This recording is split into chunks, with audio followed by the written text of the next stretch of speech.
car le Seigneur corrige celui qu'il aime, comme un père l'enfant qu'il chérit. Proverbes chapitre 3, verset 12. Si tu fais partie des élus de Dieu, alors tu as déjà ressenti cette douleur silencieuse, cette épreuve qui semble frapper plus fort que chez les autres. Pourquoi ceux que Dieu choisit sont-ils souvent ceux qui pleurent le plus? Pourquoi la souffrance semble-t-elle frapper les fidèles avec une précision divine? Dans cette vidéo, nous allons explorer 10 raisons spirituelles profondes pour lesquelles Dieu permet que ses élus souffrent davantage. Ce n'est pas une punition, c'est un appel, un feu sacré. Alors abonne-toi à cette chaîne et aime cette vidéo si tu sens que ce message t'est destiné. Reste bien jusqu'à la fin, car une prière t'attend. Et écris en commentaire « Je choisis de souffrir avec Christ plutôt que de régner sans lui ». Ensemble, découvrons le mystère de la souffrance des choisis. Dans toute la Bible, les élus de Dieu sont passés par le feu de l'affliction avant d'être élevés. Joseph fut trahi, vendu et enfermé avant d'approcher le trône. Moïse erra 40 ans dans le désert avant de porter le bâton de l'autorité. Même Jésus, le Fils unique, fut homme de douleur, habitué à la souffrance, selon Ésaïe chapitre 53, verset 3.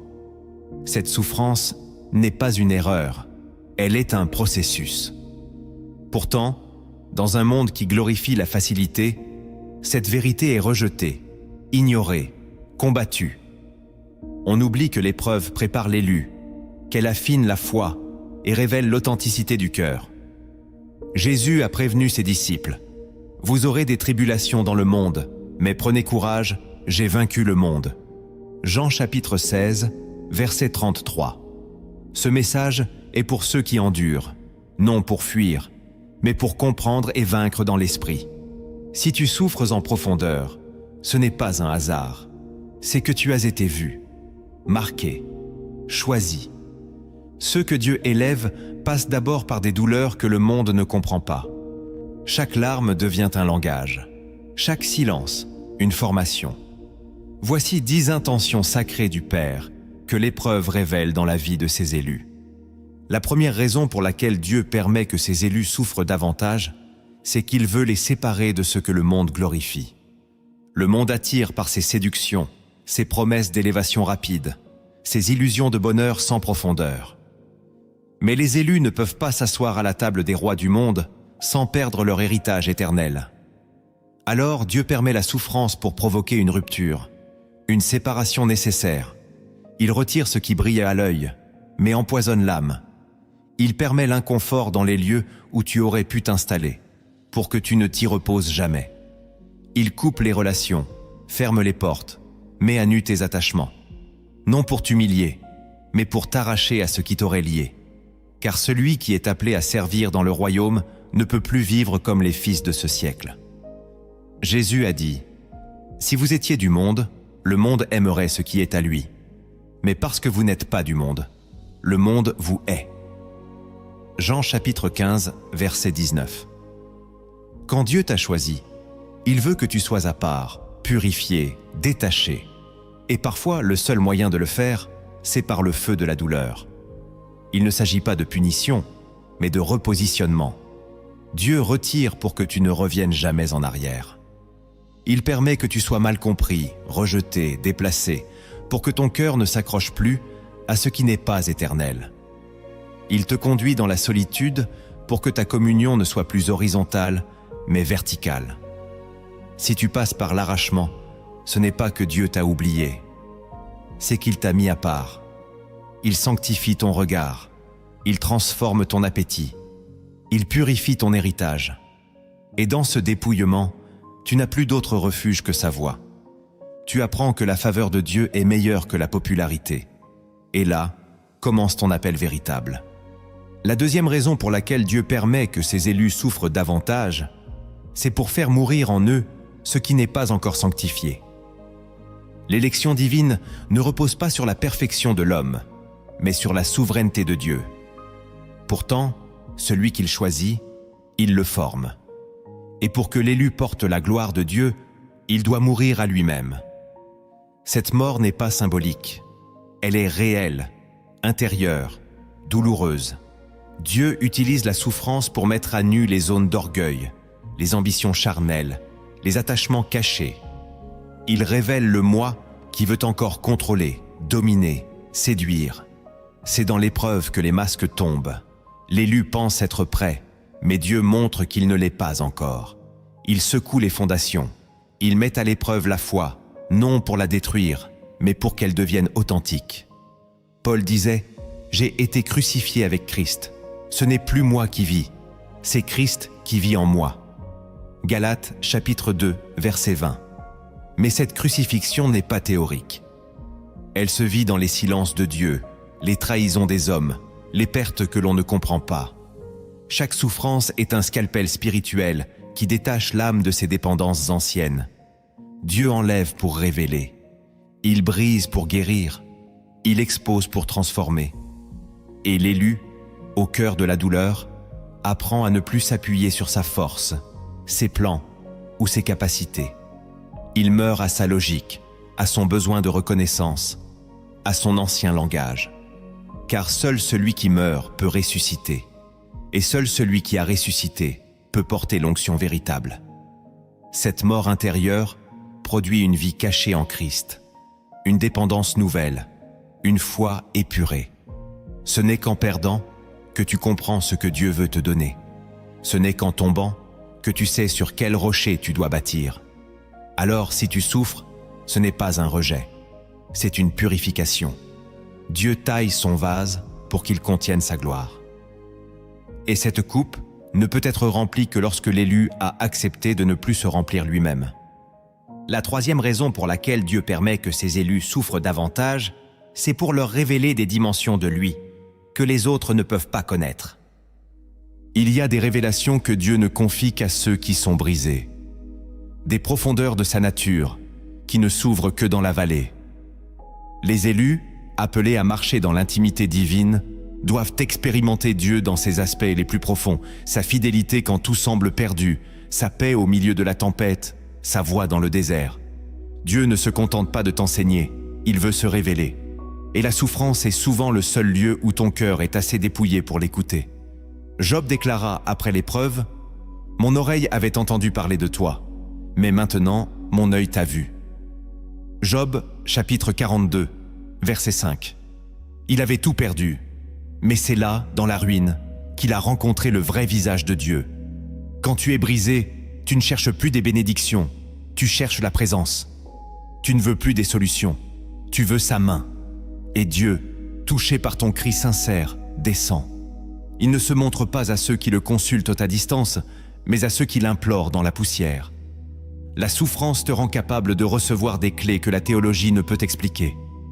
Tu découvres que la consolation divine est réelle, que le Saint-Esprit devient ton seul conseiller. Tu n'as plus besoin d'entendre 1000 voix, car une seule suffit. Cette intimité, ce feu, ce lien d'amour profond. C'est là que l'élu devient porteur d'un message que le monde ne peut pas ignorer. Ceux qui n'ont jamais souffert parlent de Dieu. Mais ceux qui ont traversé le feu parlent avec Dieu. Et cette voix est différente. Elle porte un poids. Elle transforme. Car elle vient d'un lieu où Dieu s'est révélé dans la douleur.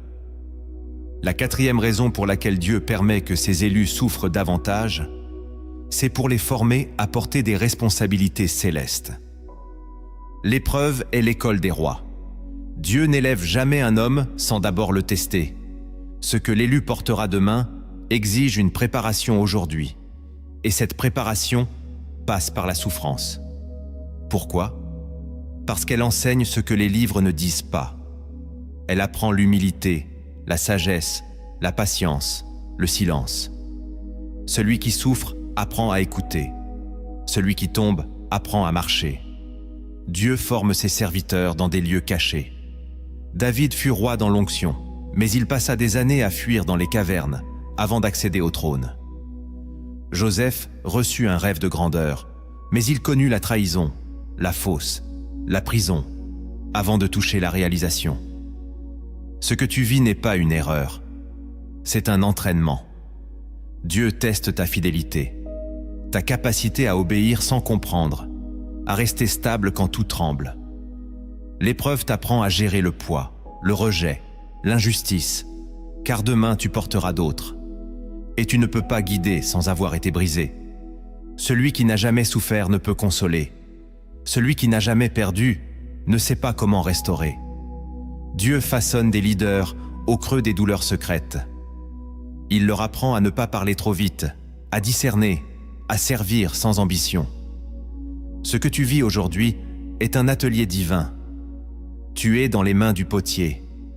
Et plus tu es appelé à une haute fonction spirituelle, plus la cuisson est intense. C'est pourquoi l'élu ne doit pas fuir la douleur, mais la discerner. Car derrière chaque larme, il y a une leçon. Derrière chaque perte, une formation.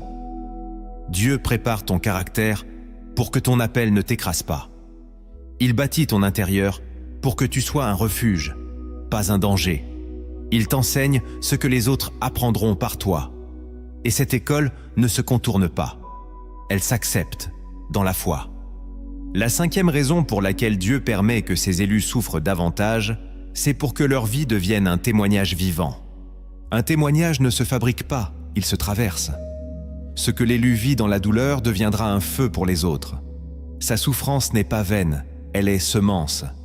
Elle parle même quand il se tait. Paul disait « Nous portons toujours avec nous dans notre corps la mort de Jésus, afin que la vie de Jésus soit aussi manifestée. » 2 Corinthiens, chapitre 4, verset 10. La souffrance rend ton message crédible. Tu ne parles plus de ce que tu sais, mais de ce que tu es devenu.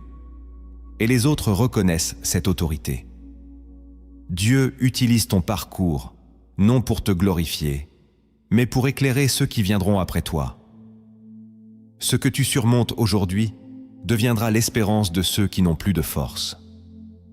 Ta fidélité dans la douleur est une prophétie silencieuse. Chaque cicatrice devient un verset vivant. Chaque combat, une prière pour quelqu'un d'autre. Si tu as été brisé et que tu tiens encore debout, alors tu es déjà une réponse pour celui qui tombe. Dieu ne permet rien au hasard. Il écrit son message à travers ta vie. Et ce message ne sera pas oublié. Il deviendra une source, une colonne, un repère. Et maintenant, écoute bien ces mots et médite-les. Écris en commentaire. Ma douleur deviendra lumière pour d'autres. Oui, c'est par ton histoire que Dieu réveillera des cœurs. Et c'est par ta fidélité que son nom sera glorifié. La 6e raison pour laquelle Dieu permet que ses élus souffrent davantage, c'est parce qu'il veut les détacher de l'approbation des hommes. Tant que ton identité dépend du regard des autres, tu ne peux pas marcher pleinement dans ton appel. Les élus sont souvent incompris, jugés, méprisés, parfois même par ceux qui devraient les soutenir. Ce rejet fait mal, mais Dieu l'utilise. Il l'autorise pour que tu comprennes que tu n'as pas été choisi pour plaire, mais pour obéir. Jésus lui-même a été rejeté par les siens. Ésaïe l'avait prophétisé. Méprisé et abandonné des hommes, homme de douleur et habitué à la souffrance. Ésaïe chapitre 53, verset 3. Pourquoi? Parce que la gloire de Dieu ne cohabite pas avec le besoin de reconnaissance humaine. Dieu veut t'apprendre à marcher seul avec lui. Il veut que tu sois libre de plaire à Christ, même si cela signifie déplaire à tous. Le rejet devient alors une bénédiction cachée. Il purifie tes motivations. Il révèle ce que tu cherches vraiment. Et il t'ouvre à une liberté que le monde ne peut pas offrir, celle d'être conduit uniquement par l'Esprit. Celui qui cherche encore à être approuvé ne pourra pas porter la parole prophétique. Celui qui craint de perdre les hommes finira par trahir l'onction. C'est pourquoi Dieu permet que l'élu soit mal compris, isolé, contesté. Il veut l'amener à ce point où il dira comme Paul « Si je plaisais encore aux hommes, je ne serais pas serviteur de Christ. » Galates chapitre 1 verset 10. Et quand l'élu ne cherche plus l'applaudissement, il devient dangereux pour le royaume des ténèbres. Car il n'est plus influençable. Il ne se vend pas. Il ne se plie pas. Dieu l'a façonné pour qu'il marche droit, même seul. Et c'est là que commence le vrai ministère. Quand tu obéis à Dieu, même quand personne ne te comprend. La 7e raison pour laquelle Dieu permet que ses élus souffrent davantage, c'est pour les rendre capables de discerner l'invisible. L'élu de Dieu ne peut pas vivre comme tout le monde. Il doit voir au-delà de ce que l'œil perçoit. Et ce discernement ne vient pas par des livres, mais par le feu. La souffrance ouvre les yeux spirituels. Elle t'apprend à lire entre les lignes, à écouter les silences, à reconnaître les esprits, à sentir les atmosphères. Celui qui souffre apprend à prier autrement. Il ne demande plus des choses, il cherche la présence. Il ne court plus après les signes, il devient lui-même un signe. Dans la douleur, l'âme se dépouille et l'esprit s'aiguise. Dieu permet cela pour affiner ton oreille spirituelle. Il veut que tu entendes sa voix au milieu du tumulte, que tu perçoives sa direction dans le chaos. Élie, au fond de la caverne, n'a pas entendu Dieu dans le vent ni dans le feu, mais dans un murmure doux et léger. 1er Roi, chapitre 19, versets 11 à 12. Ce type de sensibilité ne s'obtient que dans l'intimité de l'épreuve. Quand tout te manque, tu apprends à discerner ce qui compte. Dieu te révèle les intentions cachées, les manipulations déguisées, les chemins dangereux. Et tu deviens un intercesseur, un guetteur, un veilleur. Tu ne te laisses plus distraire par les apparences. Tu sens quand l'esprit est attristé, quand un lieu est souillé, quand une parole n'est pas inspirée. La souffrance t'a rendu vigilant. Elle t'a appris à dépendre du Saint-Esprit. Et ce discernement devient ton arme. Tu ne combats plus à l'aveugle. Tu sais d'où viennent les flèches. Tu sais quand parler et quand te taire. Tu n'agis plus par émotion, mais par révélation. Et c'est cela qui fait de toi un élu redoutable dans le royaume. Un homme ou une femme qui voit dans l'invisible.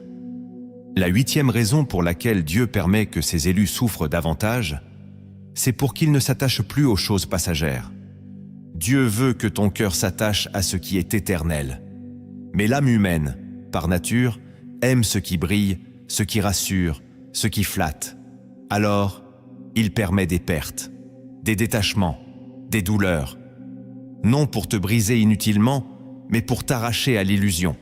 Ce que tu croyais stable disparaît. Ce que tu pensais acquis t'échappe. Ce que tu idolâtrais s'effondre. Et dans ce vide, Dieu te montre que seul lui demeure. Tout passe, sauf la parole de Dieu, disait Jésus. Matthieu chapitre 24, verset 35.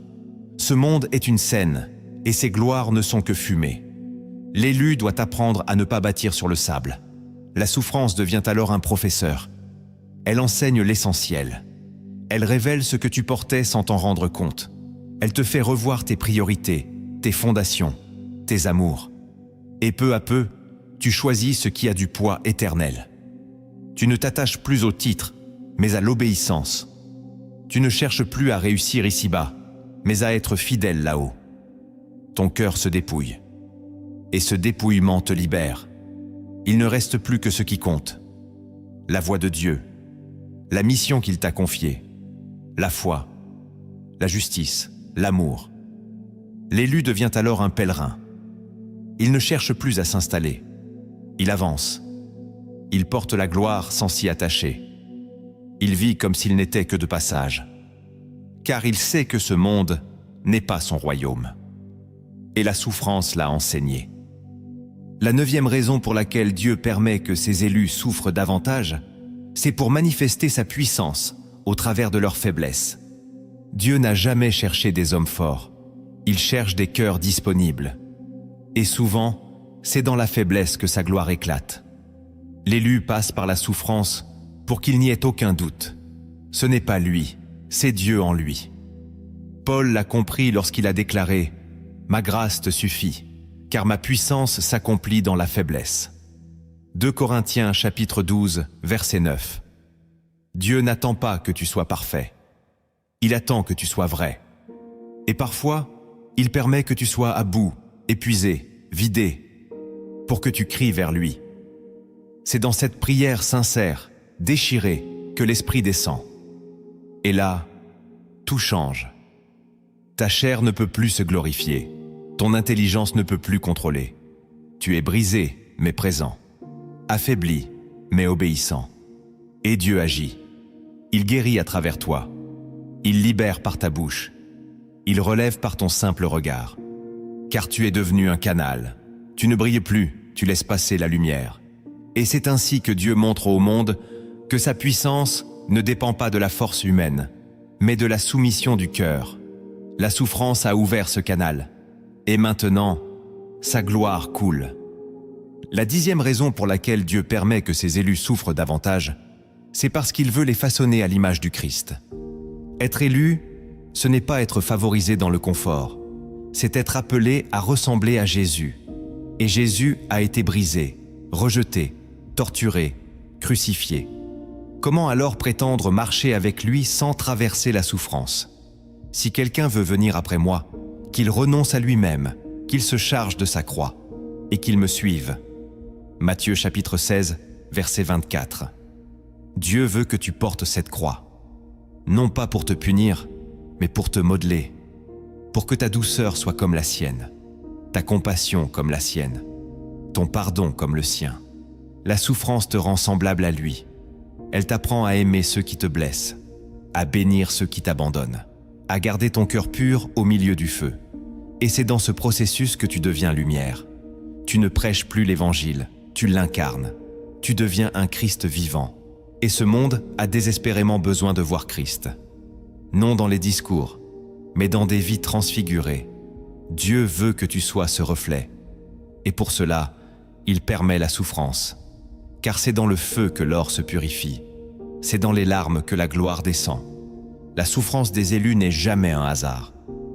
Derrière chaque larme, chaque silence, chaque perte, se cache un langage céleste. C'est un code de la douleur divine que seul l'Esprit peut déchiffrer. Ce que tu vis parle. Et voici 10 révélations cachées dans les Écritures, des codes que Dieu grave en toi pour que tu ne sois plus jamais le même. Le premier code de la douleur divine, c'est que l'épreuve est un langage céleste que seuls les élus apprennent à lire. Dieu parle, mais pas toujours avec des mots. Il parle dans la tempête, dans la solitude, dans l'incompréhension. L'élu qui souffre apprend une langue que le monde ne comprend pas. Cette langue, c'est celle du royaume.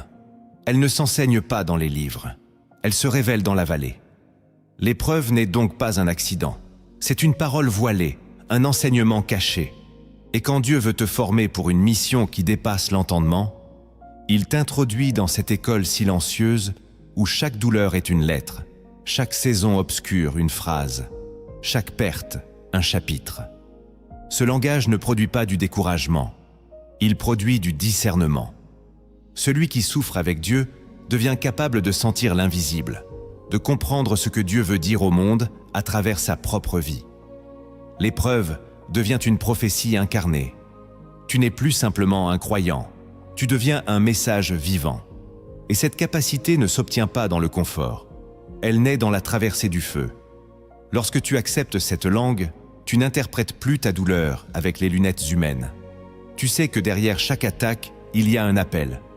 Derrière chaque silence, une direction. Tu cesses de te plaindre, tu commences à écouter. Car Dieu ne t'a pas abandonné. Il t'enseigne. Tu es sur une montagne brûlante, comme Moïse devant le buisson. Ce que tu entends ne vient pas de la terre. Il faut une oreille spirituelle pour le comprendre. Et Dieu veut te l'ouvrir.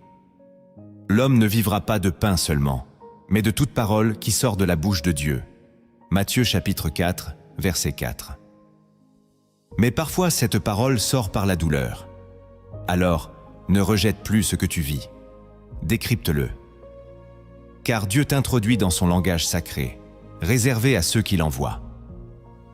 Le deuxième code de la douleur divine, c'est que l'épreuve te révèle à toi-même ce que la paix avait dissimulé.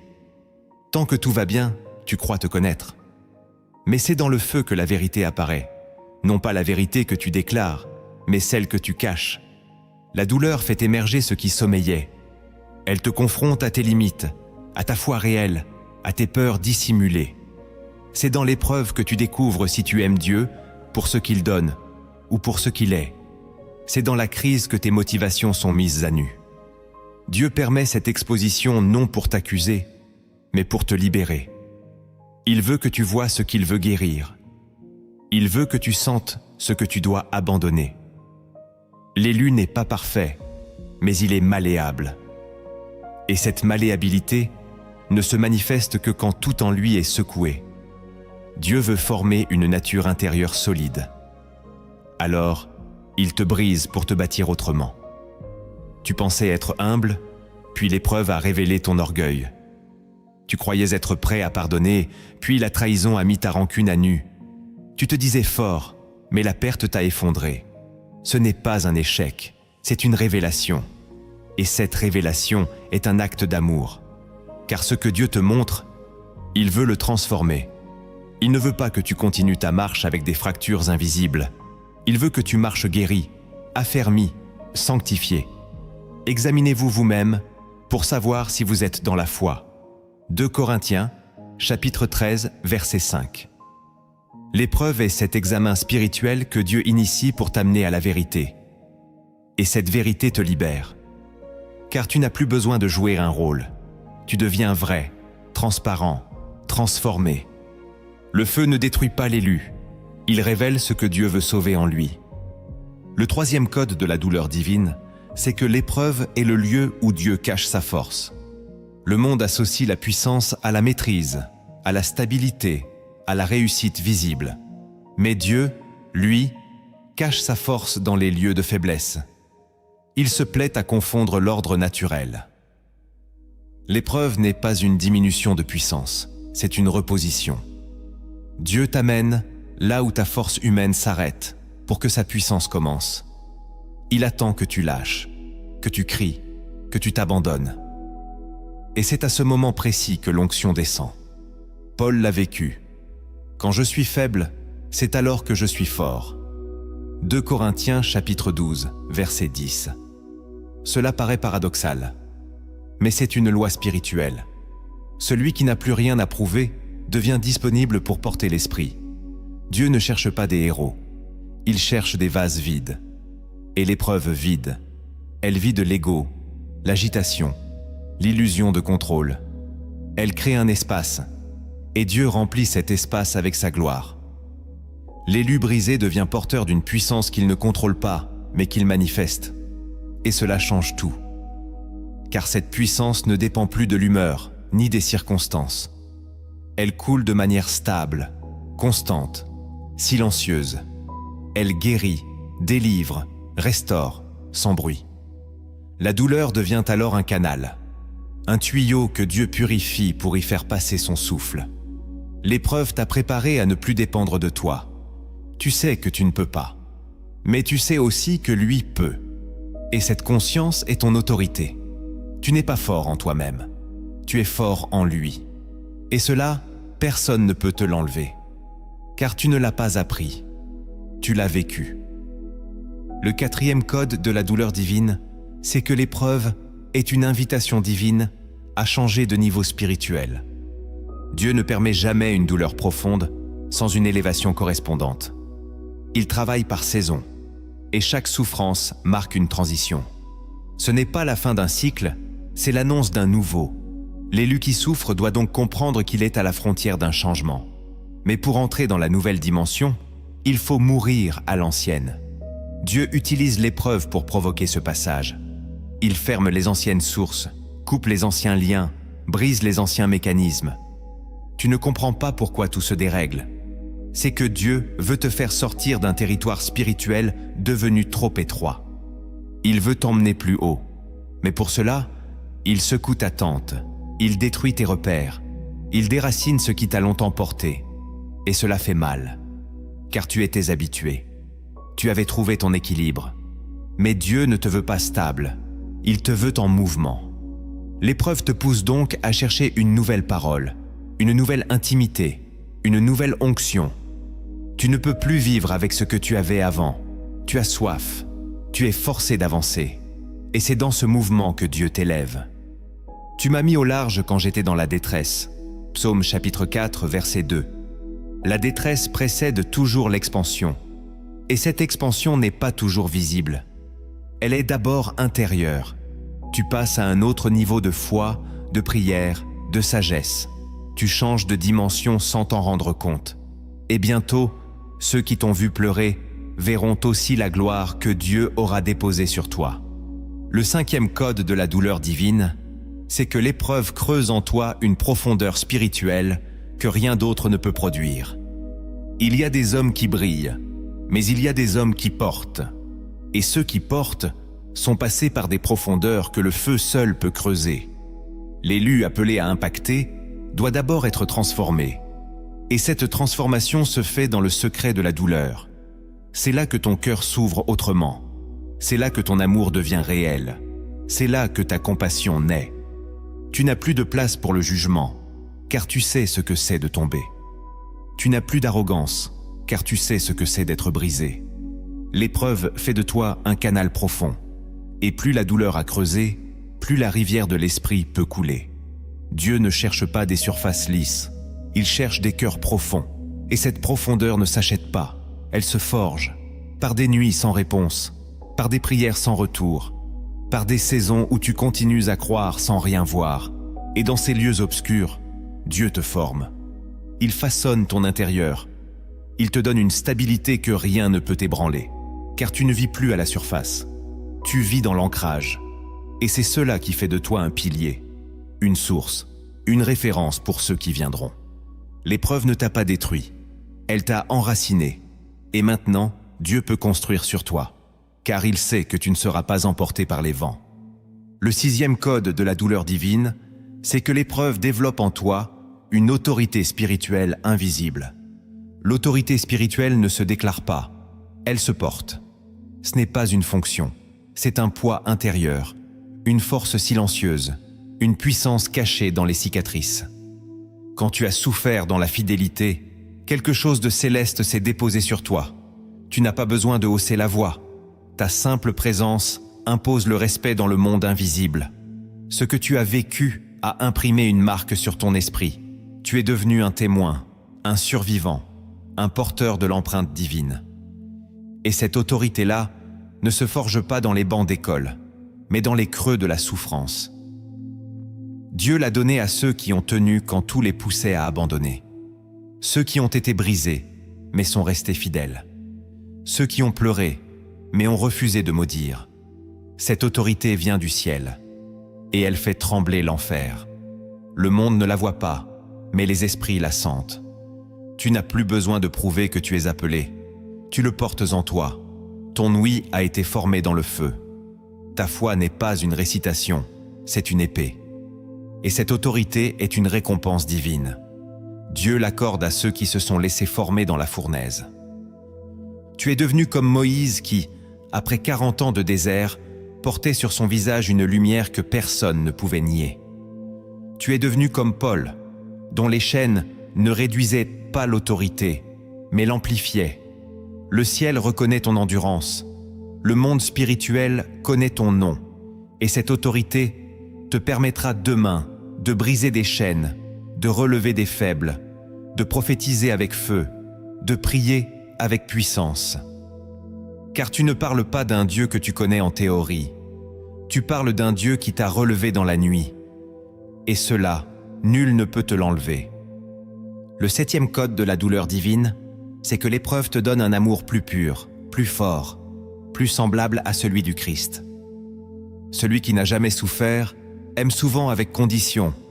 Il attend un retour, une reconnaissance, un équilibre. Mais celui qui a été brisé apprend un autre type d'amour, l'amour qui persiste, l'amour qui ne dépend pas de l'autre, l'amour qui bénit même lorsqu'il est maudit. L'épreuve brise ton cœur pour qu'il aime comme Jésus. Et c'est dans les trahisons, les rejets, les abandons que Dieu travaille ton cœur. Il ne veut pas que tu aimes selon la chair, mais selon l'esprit. Et l'esprit aime sans agenda. Il aime même l'ennemi. Il aime sans sécurité. Il aime sans retour. Et c'est ce genre d'amour que Dieu dépose en toi à travers la douleur. Tu pleures, mais tu pardonnes.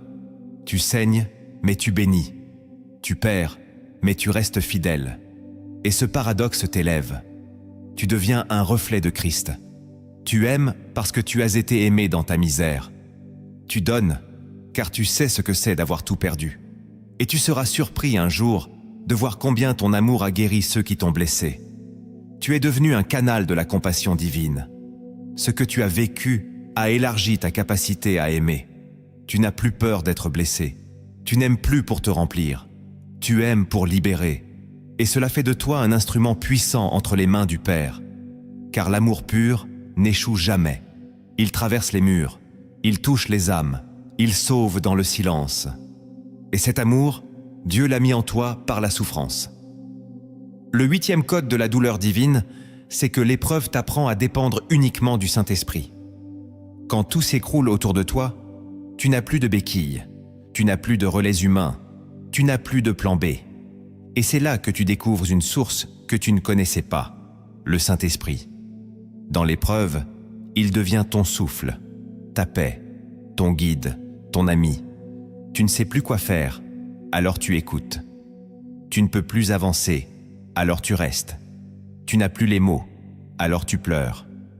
Et c'est dans ce dépouillement que le Saint-Esprit se révèle. Il ne vient pas dans l'agitation, il vient dans la soif. Et la souffrance t'a rendu assoiffé. Tu n'as plus de solutions humaines, alors tu accueilles la sagesse divine. Il commence à te parler, à te montrer, à te remplir. Tu passes des heures à l'écouter, car tu n'as plus rien d'autre. Et c'est là que naît ta vraie communion.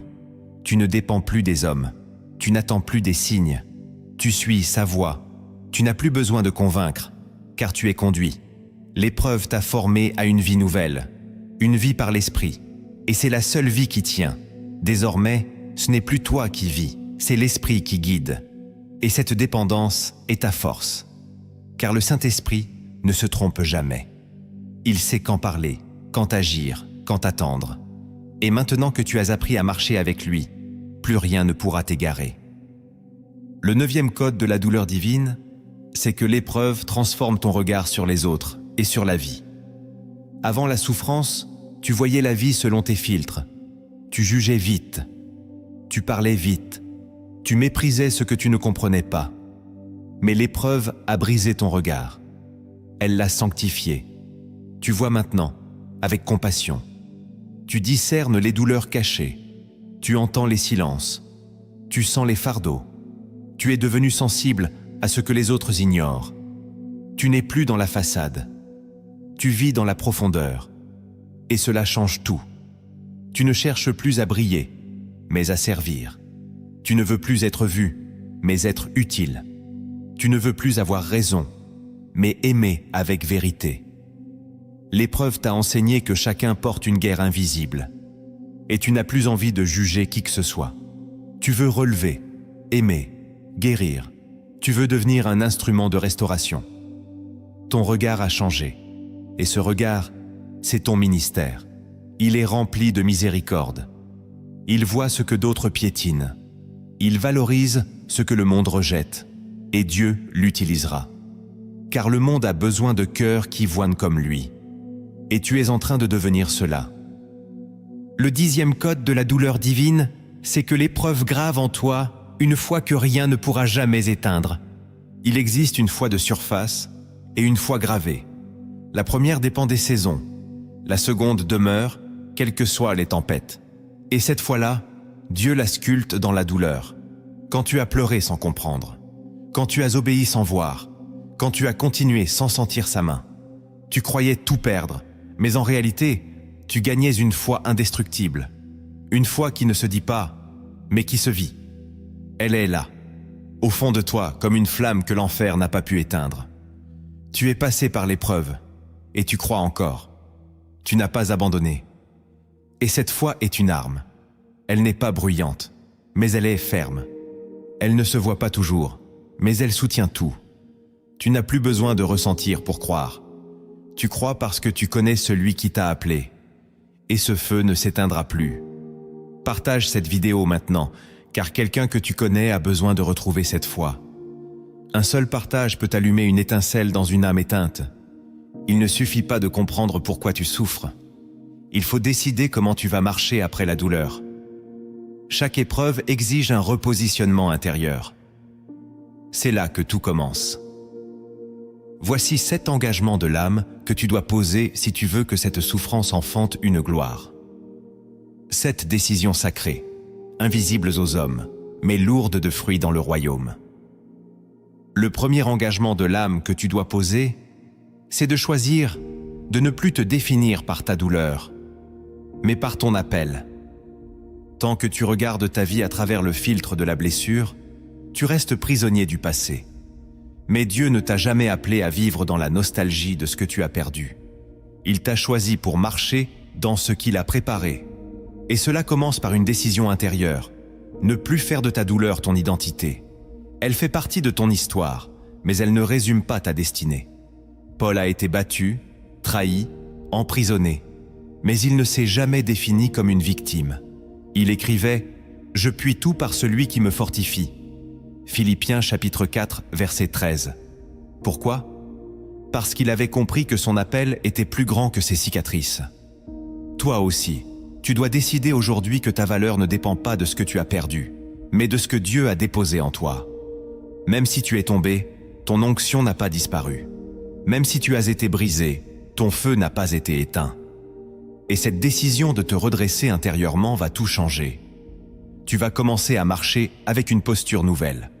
Tu vas arrêter de demander « Pourquoi moi ?» Et tu vas commencer à dire « Utilise-moi, Seigneur, même brisé. » Ce changement de regard ouvre une porte dans le monde spirituel. Dieu honore ceux qui refusent d'être définis par leur passé. L'épreuve devient alors un tremplin, pas un tombeau. Elle t'enseigne, mais ne te limite plus. Elle t'a formé, mais elle ne te freine plus. En posant cet engagement, tu entres dans une nouvelle saison. Tu n'es plus dans la survie. Tu entres dans la mission.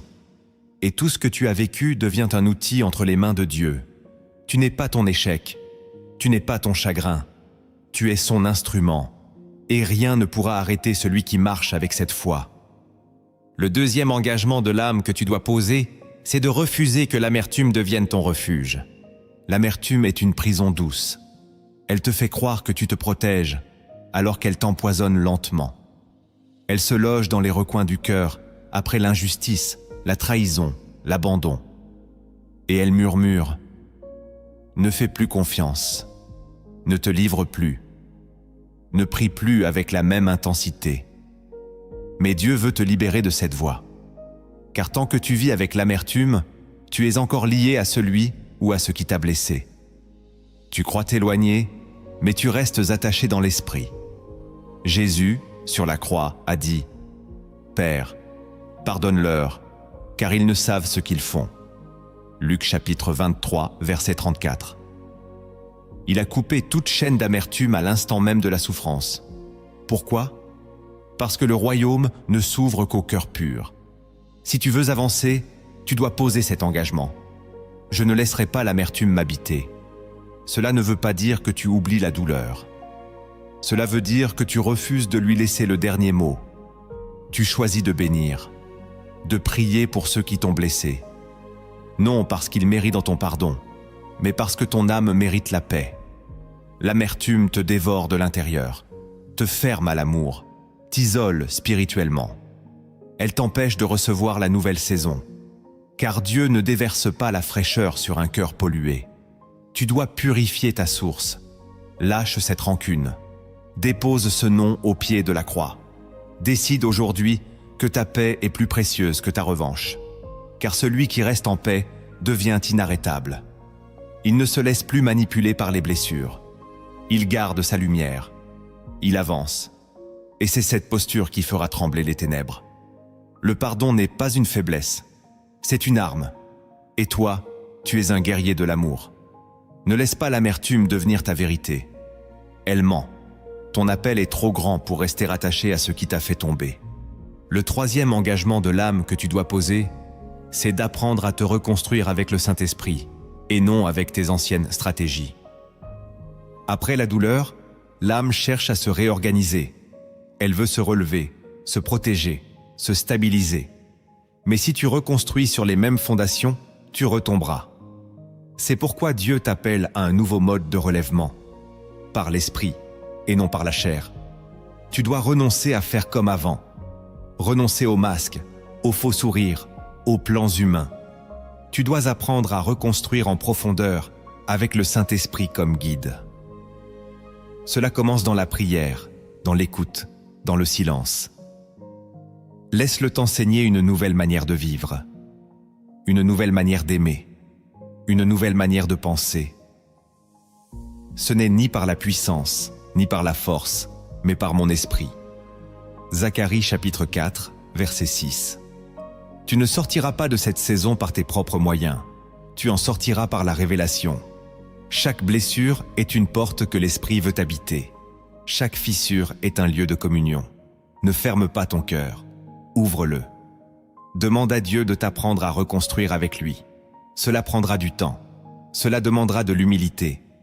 Mais ce que tu bâtiras cette fois-ci ne tombera plus, car ce sera ancré dans sa voix. Reconstruit avec la parole, avec la louange, avec l'intercession. Ce sont tes nouveaux matériaux. Tu n'as pas besoin de faire semblant d'aller bien.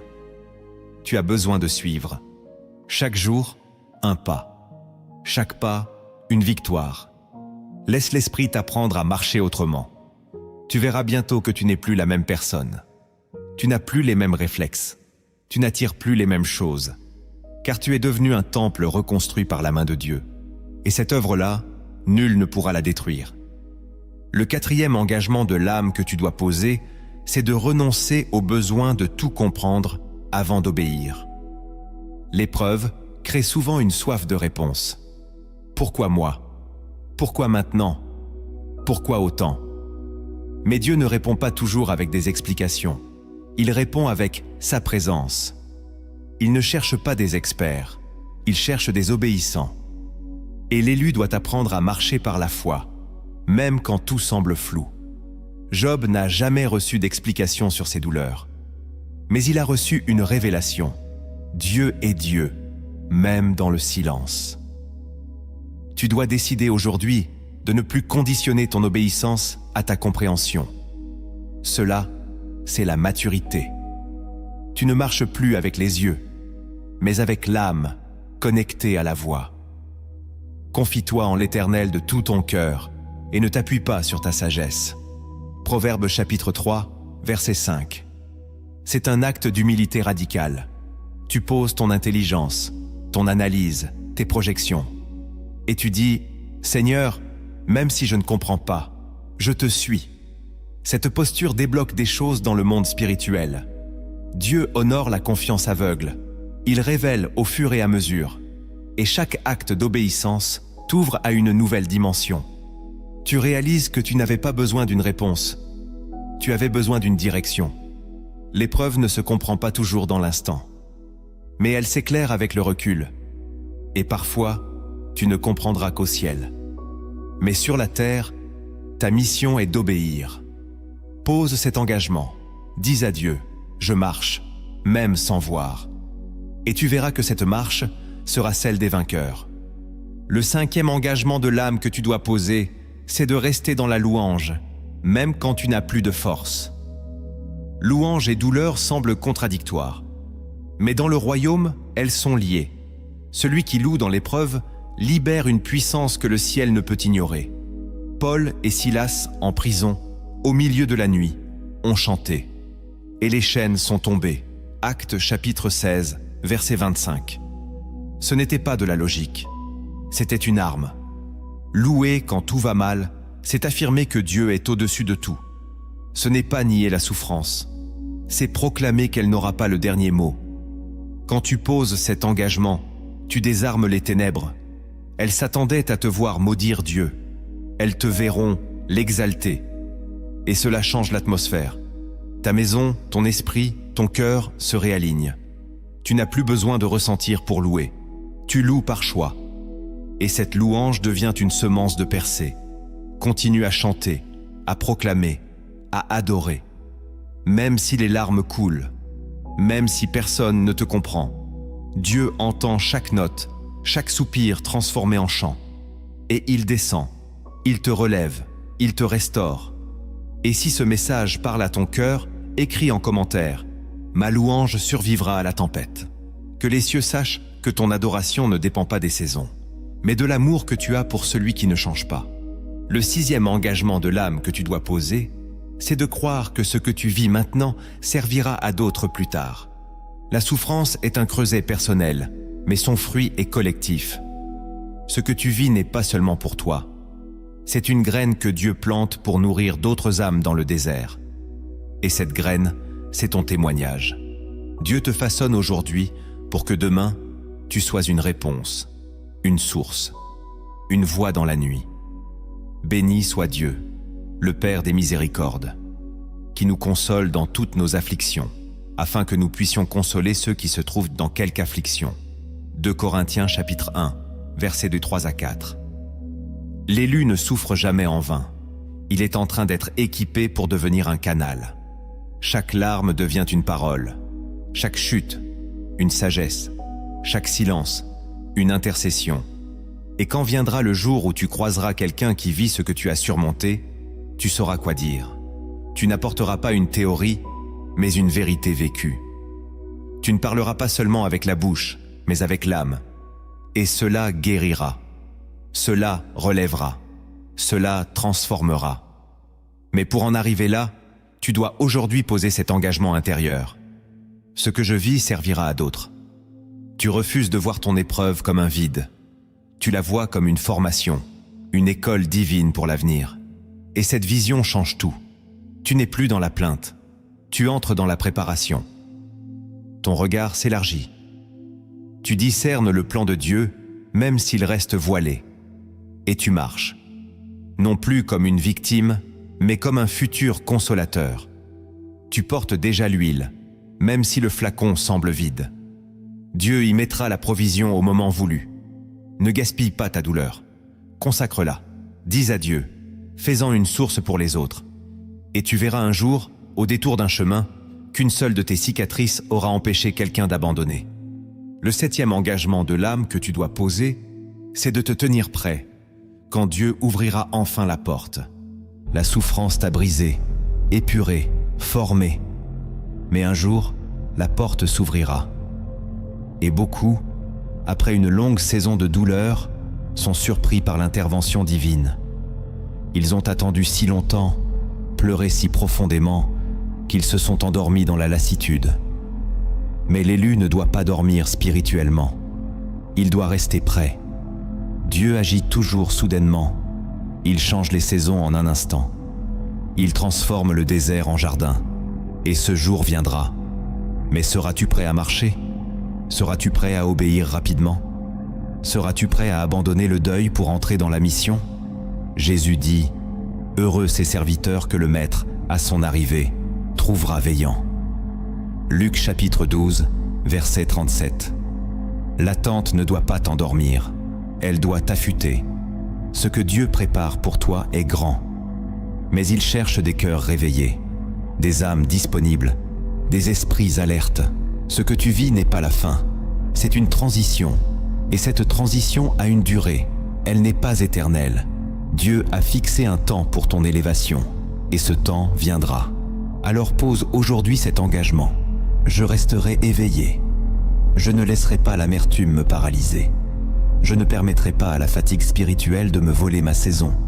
Je serai prêt, prêt à aimer à nouveau, prêt à prier avec feu, prêt à dire oui quand Dieu dira maintenant. Et quand cette porte s'ouvrira, car elle s'ouvrira, tu ne perdras pas une seconde. Tu marcheras, non comme un blessé, mais comme un soldat restauré. L'épreuve aura fait de toi un homme prêt, une femme prête. Et tu verras que l'attente n'aura pas été une perte, mais une stratégie céleste. Maintenant, ouvre ton cœur. Voici une histoire inspirée des cieux. Une parabole sacrée, cachée dans le silence de ceux qui souffrent et révélée à ceux qui cherchent à comprendre les voies du Père. Que cette parole imagée devienne lumière sur ton chemin et que son mystère éveille en toi le courage de suivre le Christ jusqu'au bout. Il était une fois, dans un royaume lointain, un forgeron pauvre nommé Élior. Il vivait seul, dans une vallée froide et ignorée, travaillant jour et nuit le métal sans jamais comprendre pourquoi son feu ne s'éteignait jamais, même sans bois. Il souffrait de solitude, de mépris et d'une douleur au cœur qu'aucun médecin n'avait su soigner. Chaque nuit, il priait un Dieu qu'il ne voyait pas, espérant une réponse, un signe, un but. Un jour, un voyageur mystérieux, vêtu d'un manteau d'ombre et de lumière, entra dans la forge. Il ne dit rien. Il observa. Puis, il prit une pierre noire de la cheminée et dit « Ce métal que tu frappes sans relâche, ce n'est pas pour des outils ordinaires, c'est pour forger une clé. » Hélior répondit « Une clé? Mais une clé pourquoi ?» L'étranger répondit « Pour une porte qui n'existe pas encore, mais qui s'ouvrira quand tu seras prêt.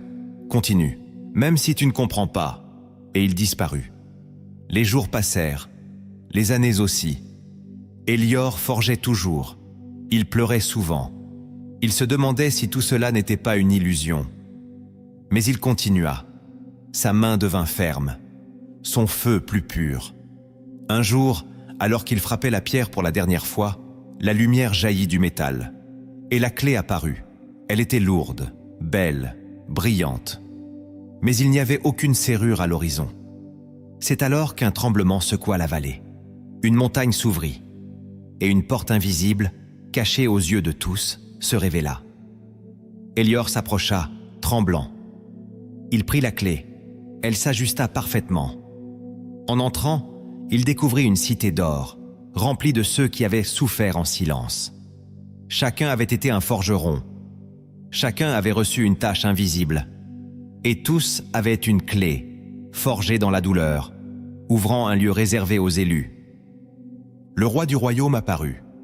Il dit « Ceux qui acceptent de forger dans l'ombre sans savoir sont ceux à qui je confie mes plus grandes portes. » Cette parabole nous enseigne que Dieu ne t'explique pas toujours ce que tu es en train de forger. Il t'ordonne de frapper, de continuer, de prier, de pleurer, même sans comprendre. Chaque douleur devient un coup de marteau sur une clé invisible. Et cette clé ouvre une porte que personne ne voit, sauf ceux qui ont persévéré. Le forgeron n'était pas maudit, il était en mission. Il croyait être oublié, il était caché. Et sa souffrance était la preuve qu'il avait été choisi. Ce que tu vis n'est peut-être pas pour aujourd'hui, mais ce que tu es en train de devenir portera un fruit éternel. Ne lâche pas le marteau, ne quitte pas la forge. Ce que tu prépares est plus grand que ce que tu peux imaginer. Et un jour, la porte s'ouvrira. Et tu comprendras pourquoi tu as tant souffert. Si tu as compris ces vérités, alors tu sais que la souffrance de l'élu n'est jamais une punition, mais une signature. Dieu ne t'a pas abandonné dans le désert. Il t'a caché pour te former. Chaque larme versée dans le silence est un acte de foi qui crie plus fort qu'un sermon. Tu n'as pas été mis à part pour tomber, mais pour porter.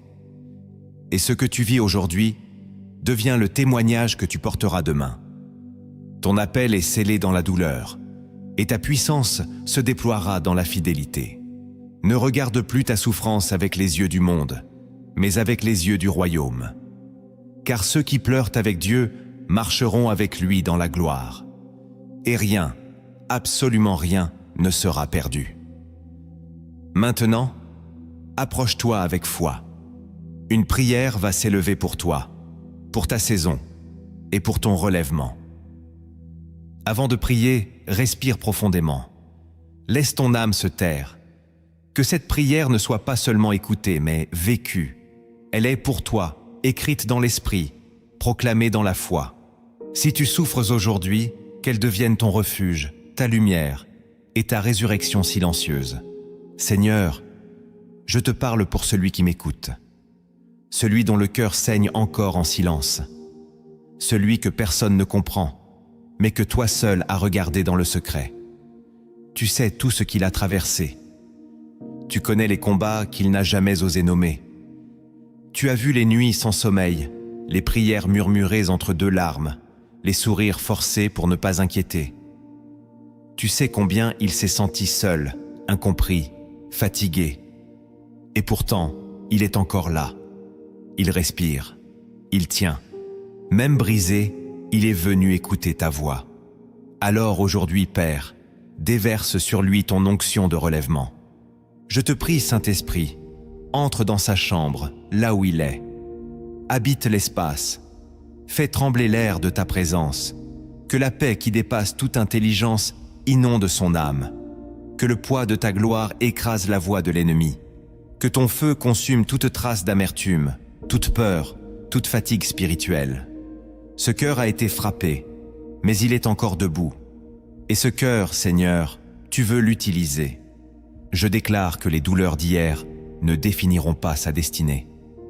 Je proclame que la saison de brisement n'était pas une fin, mais un commencement.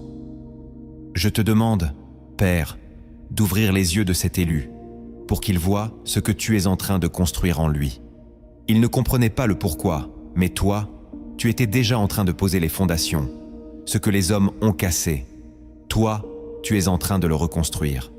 Mieux, plus fort, plus pur. Je te prie de visiter son passé et d'y mettre ton sang. Purifie les souvenirs, efface les paroles de mort, supprime les verdicts injustes, brise les malédictions familiales, les schémas d'échec, les chaînes invisibles. Libère-le, Père. Que chaque cellule de son corps retrouve la liberté. Que son âme retrouve la légèreté d'un enfant. Qu'il se redresse, non par orgueil, mais parce qu'il a compris qu'il est aimé. Seigneur Jésus, toi qui as pleuré à Gethsémanée, viens maintenant consoler, viens restaurer ce cœur fatigué. Rappelle-lui qu'il n'est pas oublié, qu'il est précieux, qu'il est choisi, que la souffrance qu'il traverse n'est pas vaine. Tu es le Dieu qui transforme la cendre en beauté, le deuil en danse, les lamentations en chant nouveau. Fais-le, Seigneur, maintenant, qu'il sente ton bras autour de lui, qu'il entende ta voix dans son désert. Dis-lui que tu n'as pas fini. Je te prie aussi pour sa foi, qu'elle ne défaille pas, qu'elle revive, qu'elle devienne indestructible, une foi forgée dans le feu, une foi qui résiste au vent, une foi qui guérit les autres par sa simple présence. Sème en lui une foi qui ne demande plus de preuves, mais qui avance par obéissance. Une foi qui ne se mesure pas aux bénédictions visibles, mais à l'amour invisible. Éloigne de lui les distractions, les voies toxiques, les liens qui veulent l'éteindre. Envoie des connexions divines, des amitiés saintes, des mentors spirituels. Entoure-le d'intercesseurs discrets. Prépare autour de lui un cercle qui protège et élève. Et dans son cœur, plante l'humilité, la sagesse et la vigilance. Je te prie aussi, Seigneur, pour ses projets, ses dons, sa destinée. Que tout ce que tu as placé en lui depuis le ventre de sa mère ressuscite. S'il a enfoui son appel, réveille-le. S'il a renoncé à sa vision, ravive-la. Mets sur ses lèvres une parole de feu, sur ses mains, une autorité pour bâtir, sur ses pieds, une direction claire, et dans ses pensées, ta paix comme gouvernail. Je te prie enfin pour sa maison, pour ses enfants s'il en a, pour son couple s'il en a un, pour son avenir, que là où le chaos régnait, ton ordre divin prenne place, que la confusion laisse la place à la clarté, que les pleurs fassent place à la louange, que la maladie se plie devant ton nom, que les blocages cèdent, que les portes s'ouvrent, non parce que nous sommes dignes, mais parce que tu es fidèle. Seigneur, marque-le aujourd'hui. Change son atmosphère, change sa vision, change sa posture, qu'il ne sorte pas de cette prière comme il y est entré, qu'il sache dans son esprit qu'un tournant a été pris. Une nouvelle saison s'est ouverte, et même si elle commence doucement, elle portera du fruit. Beaucoup de fruits, abondants, éternels. Merci Père pour cette vie, merci pour cette âme. Merci parce qu'en toi, rien n'est perdu, rien n'est gaspillé, et tout est transformé. À toi la gloire, aujourd'hui et à jamais. Amen. Si cette vidéo a résonné dans ton cœur comme une parole que Dieu avait gardée pour toi, ne la garde pas pour toi seul. Partage-la avec ceux qui pleurent encore en silence. Abonne-toi si tu veux continuer à recevoir des messages qui parlent à ton âme, qui relèvent ton esprit et t'aident à marcher avec Christ malgré les tempêtes. Active la cloche pour ne rien manquer. Et écris en commentaire « Ma souffrance est en train de devenir ma mission », car c'est dans cette confession que commence ta nouvelle saison.